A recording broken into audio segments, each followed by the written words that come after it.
O Espiritismo desvenda os grandes enigmas da vida. De onde venho? Para onde vou? O que acontece após a morte?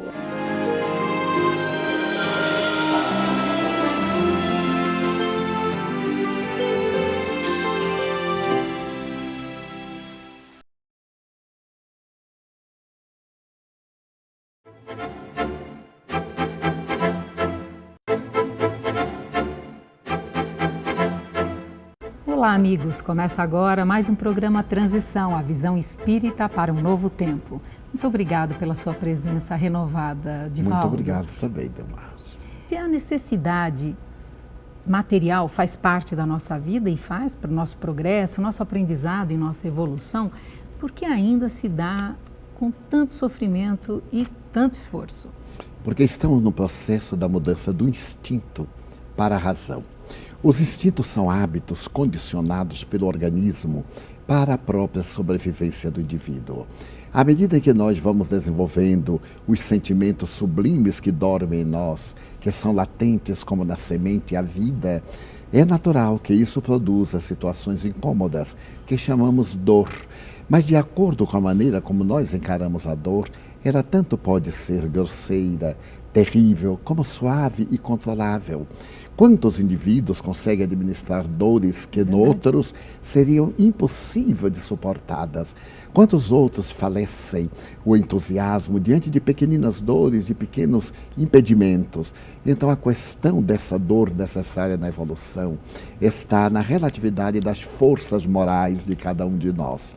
Tenho visto pacientes com cânceres terminais, com dores ósseas em todo o corpo, no entanto resignados, sorrindo com esperança, e outros com pequenos problemas de relacionamento, entregando-se ao desespero, fugindo para o alcoolismo, atirando-se às drogas ou correndo pelo mundo da alucinação, dos prazeres exorbitantes em fugas espetaculares.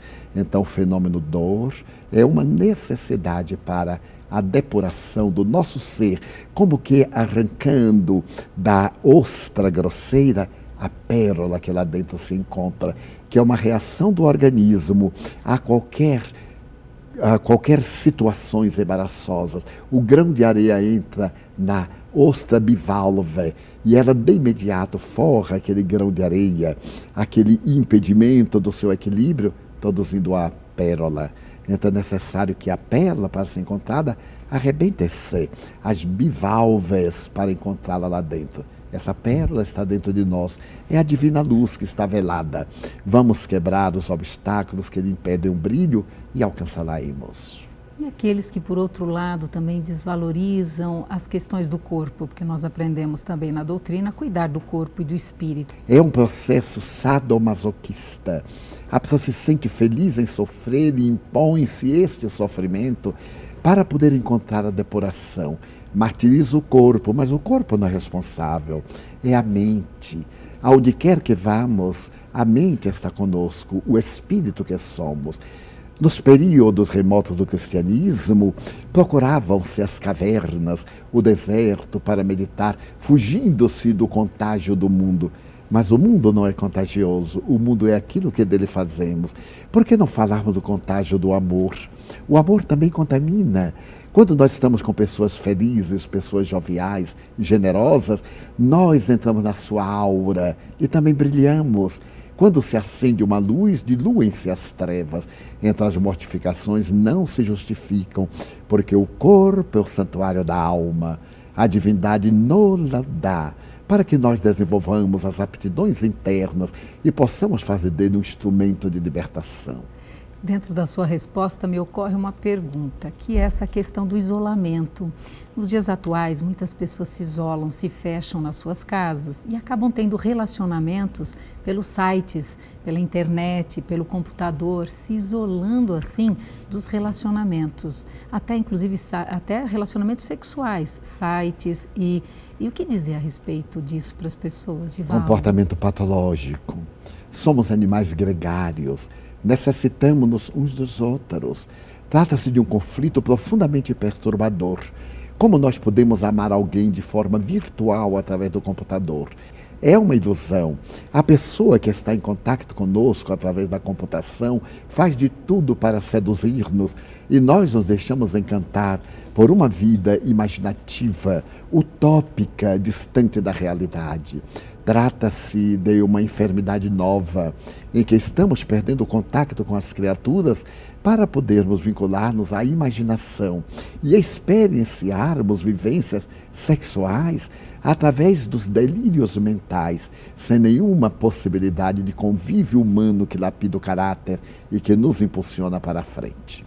E é importante também salientar que os vínculos de encarnado, os desencarnados estão muitas vezes nesses momentos, não estão, Divaldo? Sem dúvida.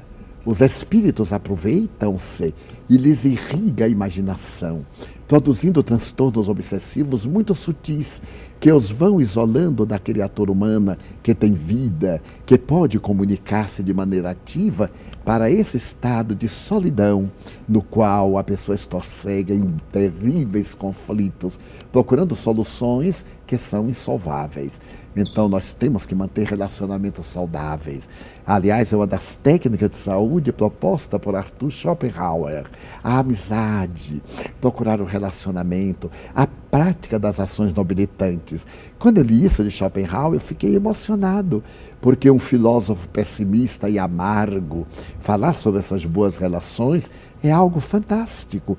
E nós que temos uma vida em sociedade, que é a vida do nosso progresso espiritual, sabemos dos benefícios dos relacionamentos, de podermos ajudar-nos, de contarmos com alguém para o momento difícil e também para os momentos de júbilo, repartir a nossa alegria, levá-la aos outros, não apenas levar conforto, mas levar também satisfações. Eu li uma vez de Emmanuel, que ele disse: é muito fácil chorar com a dor alheia, mas é muito difícil sorrir com a felicidade de outrem, por causa da inveja.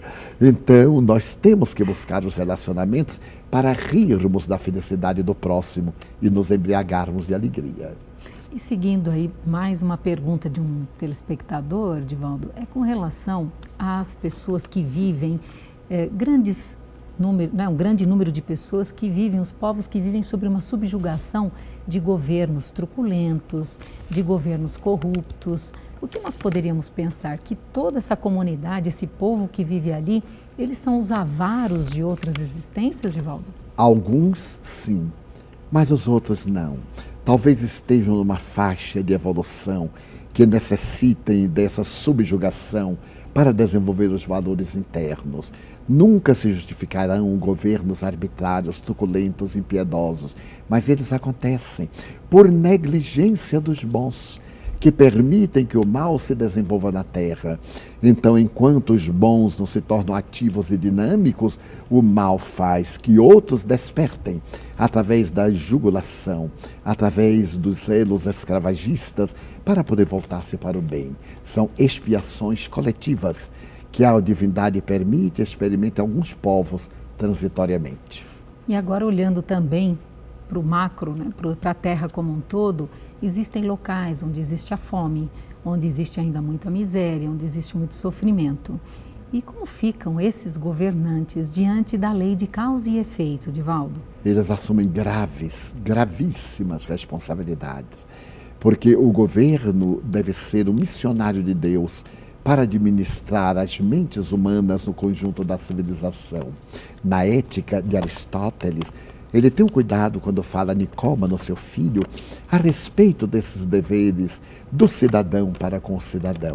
Esses governos arbitrários, que somente usufruem, eles não fogem de si mesmo em lentas e dolorosas reencarnações do futuro, a começar do momento em que são terríveis porque não têm paz, têm medo da morte, não confiam em ninguém, porque sempre temem que alguém os desaloje do poder, que alguém substitua-os através do crime. Então são seres profundamente infelizes, que merecem compaixão, mas que estão cometendo graves delitos que as leis divinas não esquecem. Por que o mal ainda graça tanto na Terra, Divaldo? Por causa dessa negligência dos bons. Às vezes eu ouço pessoas dizerem: não quero meter em política, porque lá é lugar dos maus. Estão os maus porque os bons se omitem. Nós deveremos ser ativos na sociedade. O nosso amor tem que ser dinâmico, a nossa bondade tem que ser atuante. Porque quando o indivíduo é bom no seu gabinete, é como uma orquídea, muito belo, mas inútil. É necessário dar uma dinâmica de utilidade, envolver-se. Porque toda vez que o indivíduo procura manter a sua tranquilidade dourada, ele está cometendo um grave delito de omissão perante aqueles que têm necessidades de líderes e de pessoas generosas. Daí Kardec foi muito feliz na pergunta, e mais felizes os espíritos quando deram a resposta. O mal progride porque os bons são omissos, são indiferentes, eles não são bons. Eles são candidatos à bondade, porque quem é bom mantém esse trabalho em favor do bem, e ele próprio se torna gentil. Divaldo, o bem sofrer de que fala a doutrina espírita, pergunta um amigo aqui, ele diz o seguinte: esse bem sofrer significa o quê? É encarado como uma aceitação do sofrimento, como sendo esse sofrimento irreversível, ou é uma aceitação sem revolta? É uma aceitação sem revolta, é a compreensão da finalidade do sofrimento melhorando nossa vida. Todos nós conseguimos, depois de alguma lucidez, bem sofrer. Porque nós consideramos que, como aquilo faz parte do processo da vida, não nos deixamos abater, nem deixamos de trabalhar. Permanecemos no trabalho árduo, no progresso intelecto-moral, mesmo que às vezes com as chagas do coração, com as enfermidades do corpo ou com as necessidades da emoção. Quantos de nós solitários, pregando solidariedade? Quantos de nós com necessidade de carinho, estimulando os outros a serem gentis uns para com eles? Quantos de nós que falamos sobre coisas lindas e a alma está falando porque também tem necessidade, mas nós estamos expendendo os nossos conceitos em benefício de muitos porque também estamos em carência. Então esse é o bem sofrer. Não revelamos a nossa dor, mas estimulamos os outros a superarem-na. Estamos sofrendo muito bem, superando todas as injunções através das ações nobilitantes e libertadoras. A resignação, ela é passiva, ela é parada, Divaldo? Não. Essa resignação parada é a acomodação. A resignação deve ser dinâmica, deve ser a transformação do sofrimento em conquista de paz. Muitas vezes estamos com um problema, mas não ficamos lamentando, chorando o problema, dizendo, não, eu estou conformado, é assim mesmo. Vamos transformar o problema numa solução. Eu sempre digo aos amigos, a grandeza do Espiritismo é que todo mundo tem perguntas, o Espiritismo tem respostas, tem soluções. Vamos solucionar as nossas aflições com uma resignação dinâmica, atuante, rica de valores para a nossa própria felicidade. E agora, o programa Transição chegando ao seu final, pede que você faça as suas considerações finais. Considere, caro amigo telespectador, que você está na Terra para que brilhe a luz da verdade através de você. Não anote o lado negativo da vida. Seja você aquele que consola. Não debata contra a escuridão. Acenda uma lâmpada. Não reclame contra o abismo. Lance uma ponte. Não seja a parede. Seja a ponte que liga um obstáculo ao outro ou um abismo ao outro. Vale a pena, porque só assim realizamos a missão inteligente do homem na Terra. Muita paz. A nossa gratidão pela sua presença e a nossa gratidão a você que esteve todo esse tempo conosco. Vamos renovar o convite para estarmos juntos no próximo Transição, a visão espírita para um novo tempo. Até lá!